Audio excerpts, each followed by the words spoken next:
한 여인이 쇼핑몰에 들어서는데 갑자기 카메라 전구가 번쩍이고 음악 밴드가 곡을 연주하기 시작했습니다.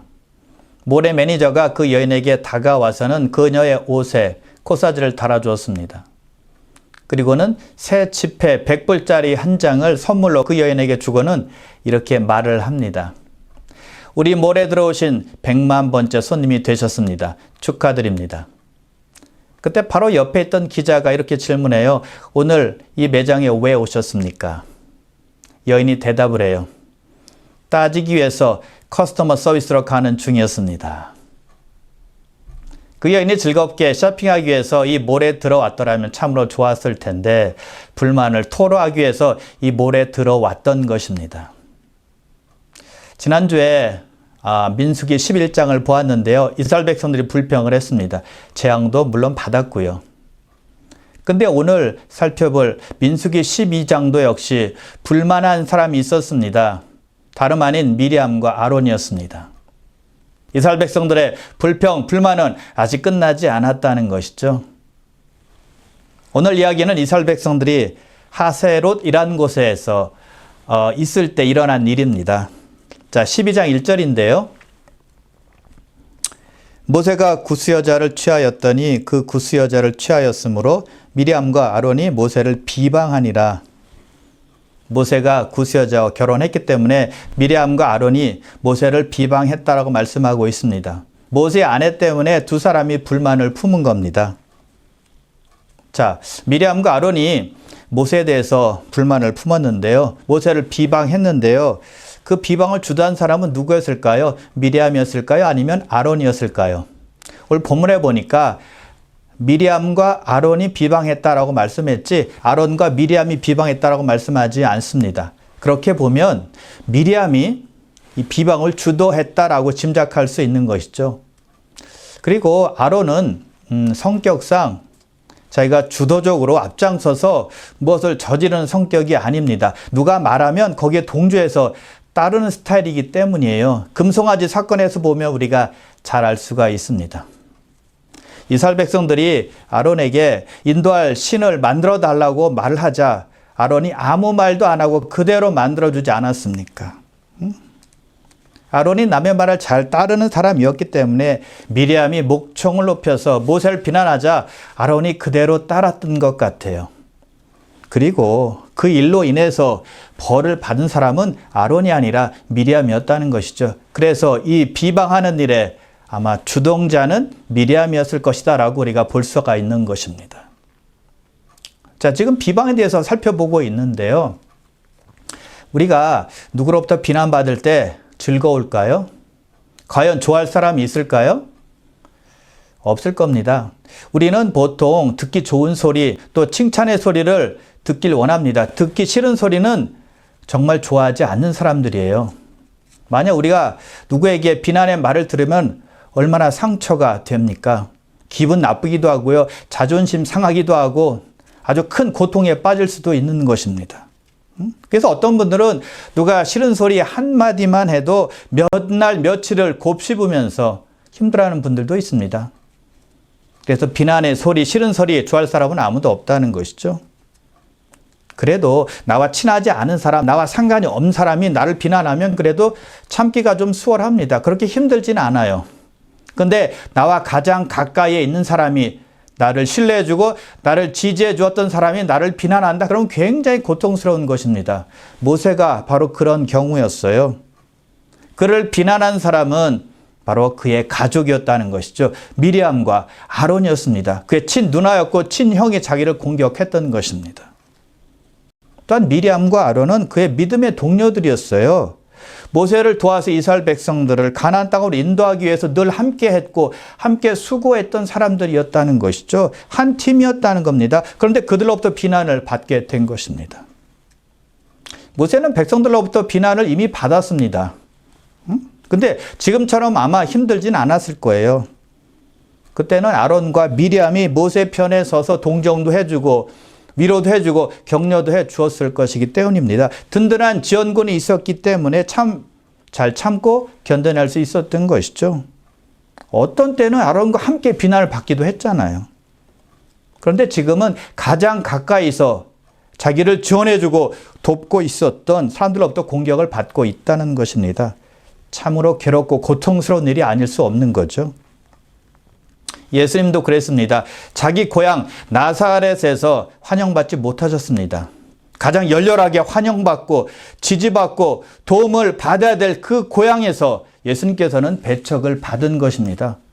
예수님께서 이렇게 말씀하세요. 선지자가 자기 고향과 자기 집 외에서는 존경을 받지 않음이 없느니라. 자기 집과 자기 고향만 빼놓고는 다 환대를 받고 다 존경을 받게 된다는 것입니다. 참 이상하죠? 근데 이상한 일이 아닙니다. 드문 일도 아니에요. 가장 가까이 있는 사람이 나를 더 도와주고 힘이 되어주고 지지해 줘야 될 것 같은데 그게 아닐 때가 많다는 것입니다. 현실입니다. 예수님께서 경험하셨다면 우리는 말할 것도 없는 거죠. 자, 성경은 비난에 대해서 뭐라고 말씀하고 있을까요? 남을 헐뜯고 비난하고 판단하는 것을 아주 악하다고 규정하고 있습니다. 야고보서 4장 11절과 12절인데요. 형제들아 서로 비방하지 말라. 형제를 비방하는 자나 형제를 판단하는 자는 곧 율법을 비방하고 율법을 판단하는 것이라. 내가 만일 율법을 판단하면 율법의 준행자가 아니요 재판관이로다. 입법자와 재판관은 오직 한 분이시니 능히 구원하기도 하시며 멸하기도 하시느니라. 너는 누구에게 이웃을 판단하느냐. 형제 자매를 판단하게 되면 하나님의 말씀을 판단하는 것이 되고 하나님의 말씀을 비방하는 것이 된다는 것입니다. 왜냐하면 성경에 이웃을 사랑하라고 말씀하셨으니까요. 형제 자매를 사랑하라고 말씀하셨기 때문입니다. 예수님께서 우리에게 주신 가장 큰 계명 중에 두 번째 계명 아닙니까? 우리는 말씀의 준행자이지 재판관이 아니라는 겁니다. 우리는 말씀을 지키는 사람이지 말씀을 판단하는 사람들이 아니라는 것입니다. 그래서 사람을 판단하시는 분은 오직 한 분, 하나님뿐이라는 것입니다. 우리에게는 사람을 판단할, 사람을 비난할 권한이 없습니다. 자격이 없다는 거예요. 그래서 하나님께서 야고보의 입을 빌어서 이렇게 말씀하시죠. 너는 누구에게 다른 사람을 판단하고 비난하느냐라고 말씀하고 있는 것이죠. 남을 판단하거나 비난하지 말라는 거예요. 그것은 하나님께 사실 일이니까 다 맡기면 된다는 것이죠. 우리는 말씀만 따르기만 하면 되는 겁니다. 하나님이 말씀의 입법자이고 우리는 말씀의 준행자이기 때문이라는 것입니다. 그래서 우리가 누구를 비난하고 누구를 판단하고 욕한다면 하나님과 맞먹는 교만함을 가지고 있다라고 생각하면 되는 거예요. 예수님도 비판에 대해서 말씀하셨는데요. 비판을 받지 아니하려거든 비판하지 말라라고 말씀하세요. 너희가 비판하는 그 비판으로 너희가 그 비판을 받을 것이다 라고 말씀하는 것입니다. 우리가 비판하면 그 비판이 우리에게 부메랑처럼 다시 돌아오게 된다는 것입니다. 누워서 침 뱉기라는 겁니다. 그래서 남의 눈 속에 있는 티만 보지 말고 내 속에 있는 더 악한 들보를 먼저 보라는 것입니다. 남의 잘못, 남의 실수를 먼저 탓하기 전에 내 속에 있는 잘못, 실수 먼저 탓하고 먼저 보라는 것이죠. 그래서 우리가 남을 비판하고 싶다면 나를 먼저 보라는 것이죠. 예수님의 말씀이에요. 자, 미리암과 아론이 모세를 비난한 이유는 모세가 구스 여자를 취했기 때문이었습니다. 자, 그런데 우리가 알기로는 모세의 아내는 십보라입니다. 미디안 사람의 딸이었습니다.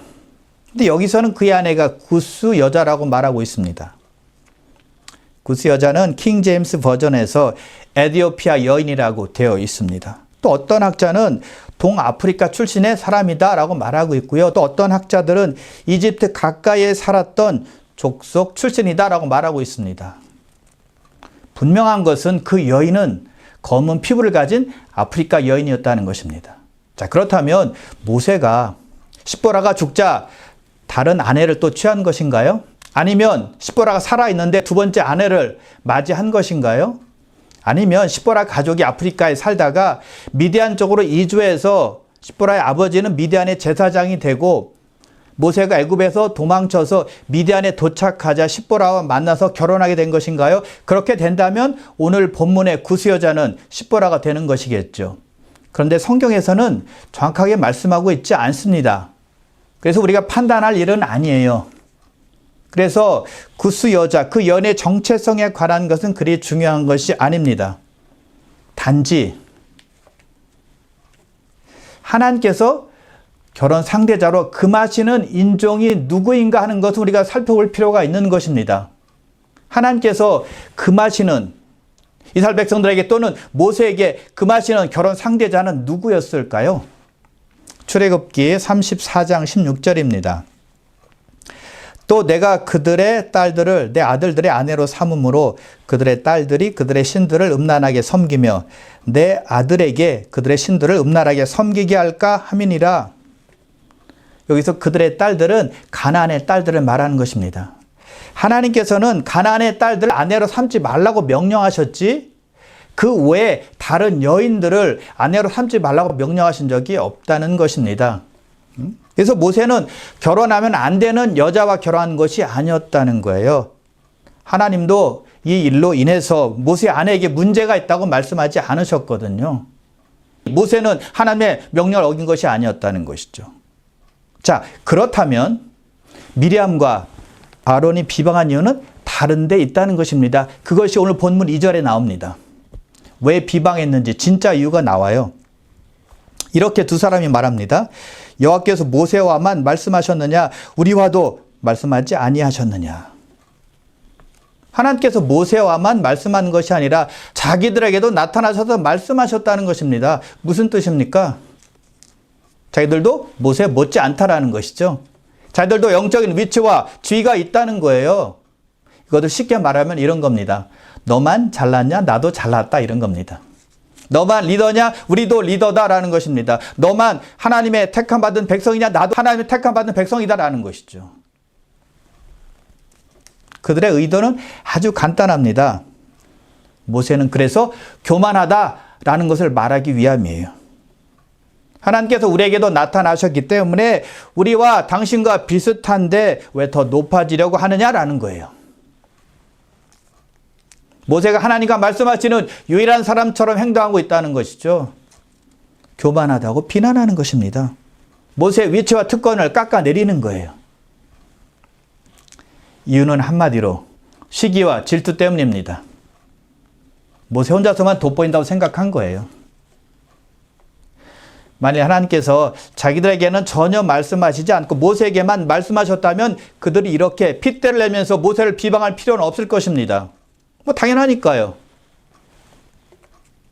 별 문제 없이 모세의 그 위치나 그 특권을 인정했을 것입니다. 그런데 자기들에게도 말씀하셨다는 거예요. 그래서 배가 아프다는 것이죠. 안 입고 와서 못 보겠다는 거예요. 이 시기 질투는 아주 무서운 것인데요. 아주 오래된 것입니다. 인류 최초의 살인인 가인이 아벨 죽인 것 시기 때문이었죠. 그리고 유대 종교 지도자들이 예수님을 십자가에 단 이유 중에 하나가 시기였다라고 빌라도가 밝히지 않았습니까? 사람은 남이 잘 되는 꼴을 못 보는 것입니다. 배알이 꼬이는 거예요. 자, 언제 우리가 시기 질투가 강하게 느껴지는가 하면 내가 잘 아는 사람이 가까이 있는 사람이 잘 될 때입니다. 동종업체 사람이 성공할 때예요. 경쟁자가 잘 될 때 우리는 배가 아픈 것이죠. 마음이 편치 않습니다. 시기 질투가 발동하는 것입니다. 나와 그리 상관이 없는 사람이라면 인정해주고 칭찬도 잘 해줍니다. 그런 것은 문제가 되지 않아요. 그리 어렵지 않습니다. 문제될 것이 없습니다. 그런데 나와 연관된 사람이 잘 되면 배가 아픈 것입니다. 나와 가까이에 있는 사람이 성공하면 마음이 편치가 않은 것입니다. 여러분, 그래서 실패한 사람에게 위로하는 것은 쉽습니다. 어렵지 않아요. 그런데 나와 가까이 있는 사람이, 나와 경쟁 상대인 사람이 성공합니다. 나는 성공하지 못했는데 그 사람은 잘 되고 나는 그냥 원래 상태로 그대로 있으면요, 그 사람이 잘 됐을 때 내가 축하해 주기가 그리 쉽지는 않다는 것입니다. 입으로는 축하해 주는데 마음은 편치가 않은 것입니다. 배는 아픈 거예요. 시기 질투가 발동하는 것이죠. 우리에게는 그런 악한 마음이 있다는 것입니다. 시기 질투예요. 여러분, 왜 시기 질투가 나쁠까요? 사도 야고보가 시기의 질투에 대해서 이렇게 말씀을 합니다. 시기와 다툼이 있는 곳에서는 혼란과 모든 악한 일이 있음이라. 시기, 질투 때문에 사람과 관계가 혼란해진다는 것입니다. 악한 일이 생긴다는 거예요. 왜냐하면 누가 잘 되면 괜히 미워집니다. 잘 안 되기를 바라는 마음이 생겨요. 그 사람이 나와 비슷한 상황에 있을 때는 그런 마음이 전혀 안 듭니다. 근데 나보다 월등히 잘 되거나 성공하거나 그러면 배가 아픈 것입니다. 입에서 좋은 말이 잘 안 나옵니다. 깎아내리는 말이 나오고 부정적인 말이 나오고 트집 잡는 소리가 나고 비난의 소리가 나오는 것입니다. 그래서 미리암과 아론이 모세를 비난한 것입니다. 마음에 시기와 질투가 있었기 때문이에요. 하나님께서 자기들에게도 말씀하셨는데 모세만 높아지는 것 같으니까 기분 나빴던 것입니다. 마음이 편치 않았던 거예요. 그래서 여러분, 우리도 비난의 말을 조심해야 되는 겁니다. 남이 잘 되었을 때 비난할 때가 있어요. 남이 잘 되면 축복해주고 축하해주지만 괜히 배 아픕니다. 은근히 비난을 해요. 샘나는 거죠. 그래서 여러분, 남이 잘 되면 축복받으면 진심으로 축하해 주시길 바랍니다. 나보다 월등히 성공해도 월등히 잘해도 인정해주고 박수 쳐주시길 바랍니다. 당신의 실패, 당신의 실수가 나의 기쁨이요 즐거움입니다 라고 말하지 말고 당신의 축복이, 당신의 성공이, 당신이 잘된 것이 나에게 큰 기쁨입니다 라고 말할 때 정말 멋진 크리스찬, 성숙한 성도가 되는 것이죠. 하루는 침례 요한의 제자들이 그에게 와서 예수님께서 침례를 주는데 많은 사람들이 예수님께 몰려가서 침례를 받고 있습니다 라고 전해줍니다. 침례 요한이 그 말 듣고 이렇게 말합니다. 그는 흥하여 하겠고 나는 쇠하여야 하리라. 예수님의 일이 잘 되면 자기는 쇠하든지 망하든지 상관이 없다는 것입니다. 사람들이 얼마나 자기를 따르는지 별로 큰 관심이 없습니다. 오직 관심과 초점은 예수님께 있었습니다. 예수님의 일이 잘 되길 바랐다는 것이죠. 하나님이 기뻐하시는 일이 잘 되면 그것으로 만족했다는 것입니다. 하나님의 기쁨이 자기의 기쁨이 되는 것이었어요. 미리암과 아론도 그렇게 했어야 했다는 것이죠. 모세를 통해서 하나님의 일이 이루어지는 것을 보면서 기뻐하고 감사하고 하나님께 영광을 돌리는 것입니다. 계속적으로 모세를 응원하고 돕고 지지해 주는 것이죠. 그럼 얼마나 좋겠습니까? 자, 모세 아내를 두고 미리암과 아론이 모세를 비방했습니다. 그런데 두 사람이 비방한 진짜 이유는 모세가 혼자 높아지는 것 같아 보이자 시기 질투했다고 했습니다. 여호와께서 모세와만 말씀하셨느냐, 우리와도 말씀하지 아니하셨느냐 라는 말에서 우리가 알 수 있었습니다. 우리도 모세와 별 차이 없지 않느냐라는 것이죠. 우리도 모세처럼 더 높임받길 원하고 더 인정받길 원한다라는 뜻이 숨겨져 있는 것입니다. 특히 미리암에게 그런 마음이 더 강했을 것입니다. 전에 출애굽하고 나서 하나님께서 홍해를 갈라서 이스라엘 백성들을 홍해를 건너게 해주셨습니다. 그때 미리암이 너무 하나님께 감사해서 찬양을 했습니다. 손에 소고를 잡고 춤을 추며 하나님을 노래했습니다. 그때 수많은 여인들이 미리암을 따라서 소고를 잡고 춤을 추게 됩니다. 여인들이 미리암을 따랐던 것입니다. 그때부터 그 미리암이 여인들의 리더가 되었던 거예요. 근데 지금 보니까 예전 같은 그런 느낌이 들지 않는 것입니다. 자기가 전과 같은 위치에 있지 않다라고 생각이 되어지는 거예요. 전처럼 여인들이 잘 자기를 따른 것 같지도 않고 자기의 존재가 많이 약해졌다라고 느끼는 거예요. 근데 가만히 보니까 모세 아내의 영향력이 커졌기 때문에 내 위치가 낮아졌다라고 생각했던 것 같아요.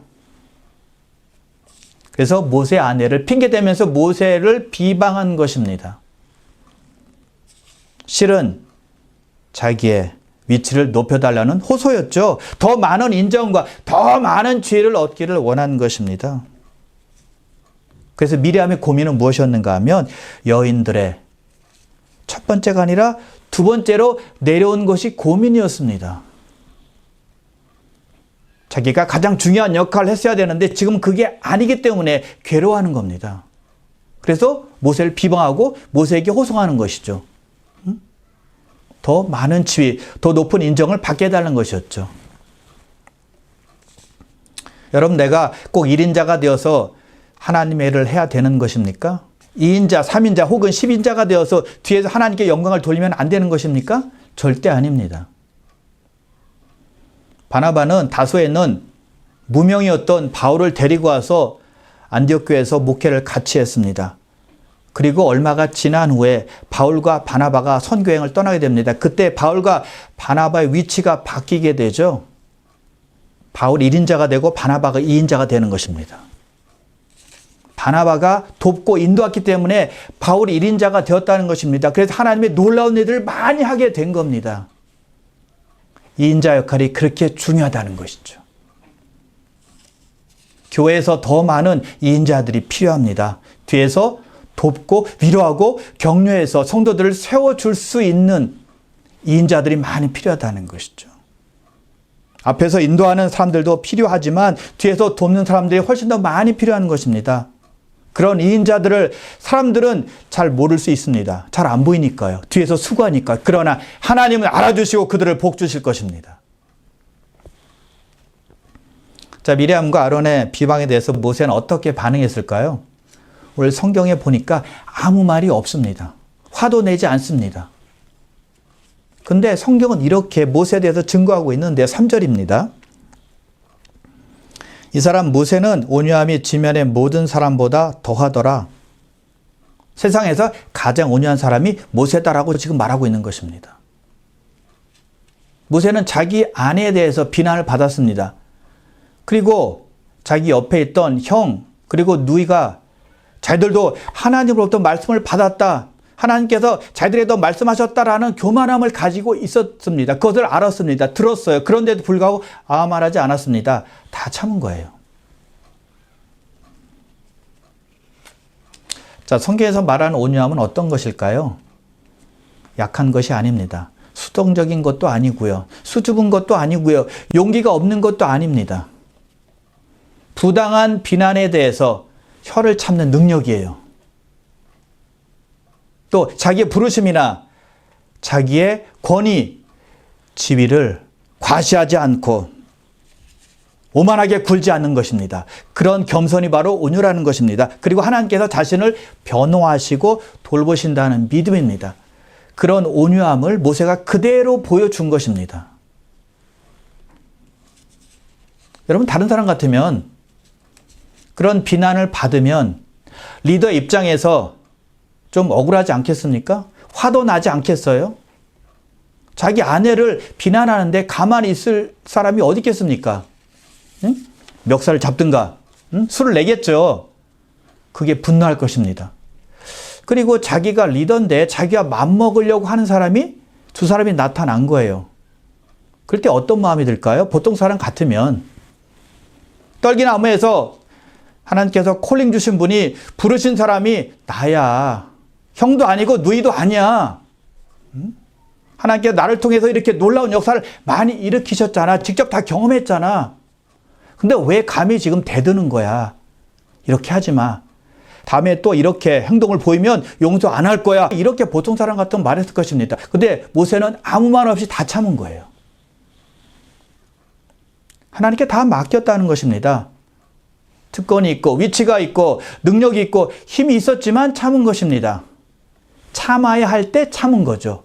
온유함입니다. 하나님께서 두 사람의 말을 다 들으시고 어떻게 하셨을까요? 세 사람을 회막으로 부르십니다. 그리고 이렇게 말씀하세요.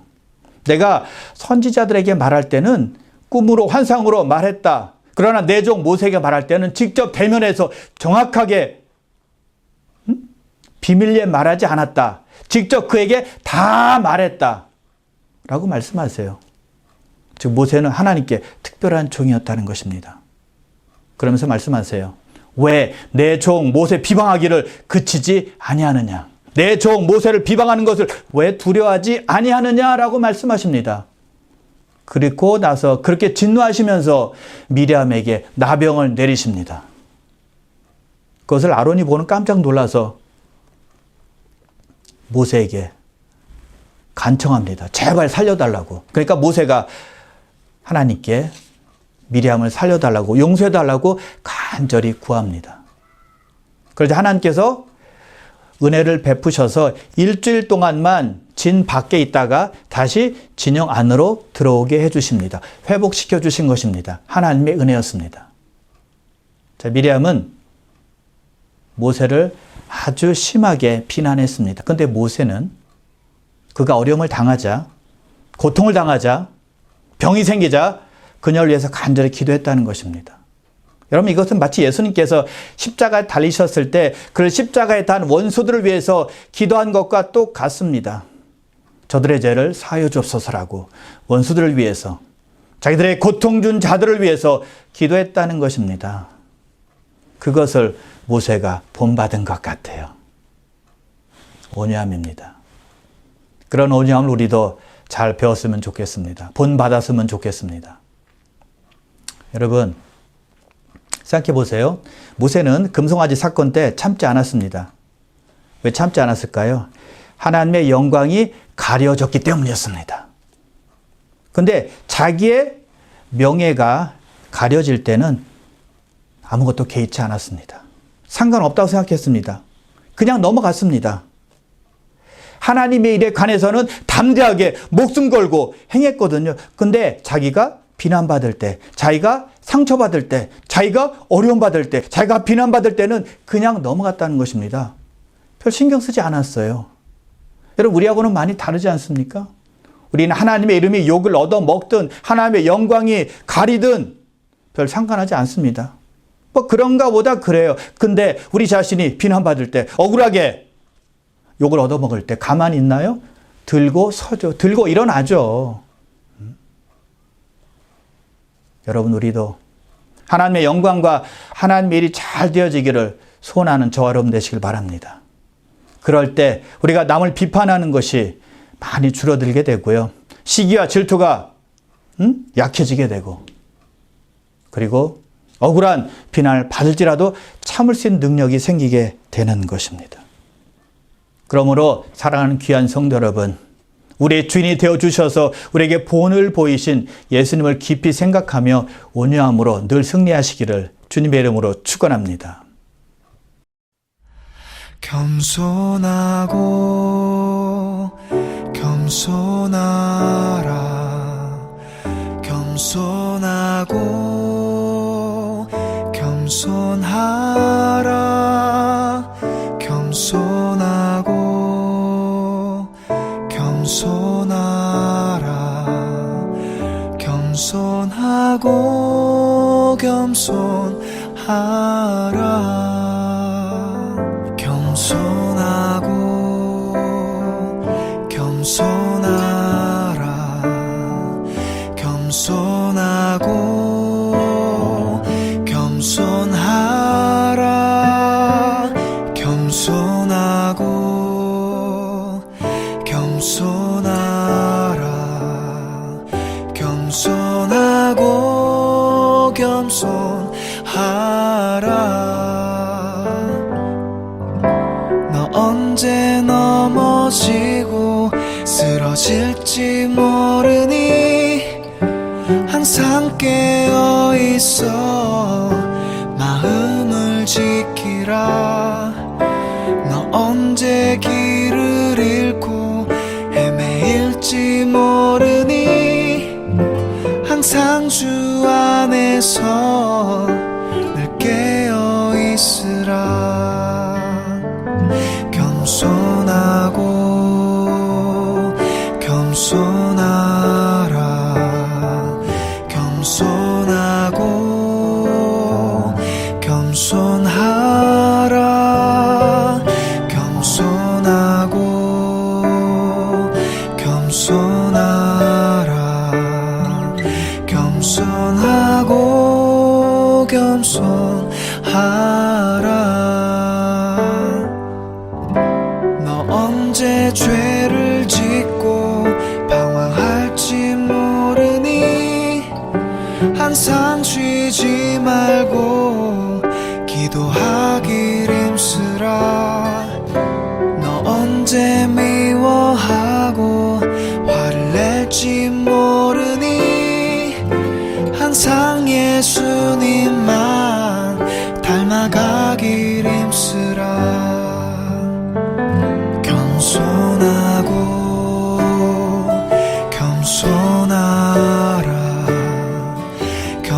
겸손하고 겸손하라 겸손하고 겸손하라 겸손하고 겸손하라 너 언제 교만하고 자만할지 모르니 항상 주의 말씀 마음에 새기라 너 언제 죽게 되고 떠나갈지 모르니 항상 깨어있어 믿음을 지키라